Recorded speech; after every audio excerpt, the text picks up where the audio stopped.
નમસ્કાર, અમારી news channel news for Kathiawad ને લાઈક કરો, શેર કરો અને સબસ્ક્રાઇબ કરો. News for Kathiawad. નમસ્કાર.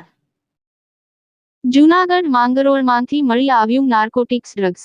માંગરોળમાં ગાયચોક ખાતે થતી હતી નાર્કોટિક્સની હેરાફેરી. આશીષ ભાટિયાએ ઇસ્માઇલ કાલવાને ડ્રગ્સ આપવા જતો હોવાની બાતમીના આધારે સોગે રાખી હતી વોચ. આ બંને શખ્સોની અટકાયત કરી તપાસ કરતા તેમની પાસેથી મળી 52.27 ગ્રામ એમડી ડ્રગ્સ. જૂનાગઢ સોગ દ્વારા બંને શખ્સોની અટકાયત કરી ક્યાંથી અને કોને આપવાનું હતું આ નાર્કોટિક્સ તેની તપાસ હાથ ધરી છે.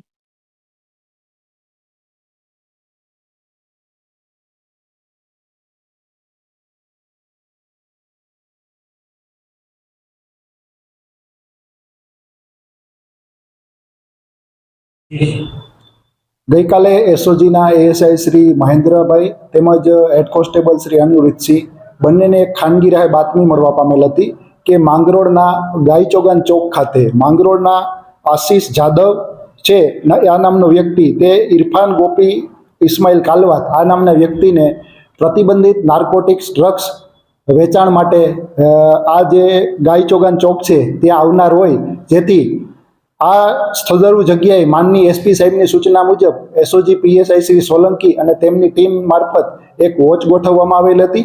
આ વોચ દરમિયાન આ બંને શખ્સો પ્રતિબંધિત નાર્કોટિક ડ્રગ્સની હેરફેર કરતા માલુમ પડેલ તેઓને સ્થળ ઉપર જ ઝડપી લીધેલ હતા. તેમજ આ બંને શખ્સોની ઝડપી લેતા આ બંને શખ્સો પાસેથી એમડી ડ્રગ્સ 52.27 ગ્રામ, રોકડા 21,110 રૂપિયા, 2 મોપેડ તેમજ 3 મોબાઈલ જપ્ત કરવામાં આવેલ હતા. આ બંને ઇસમો વિરુદ્ધ એનડીપીએસ એક્ટ હેઠળ તાત્કાલિક અસરથી ગુનો નોંધવામાં આવેલ છે.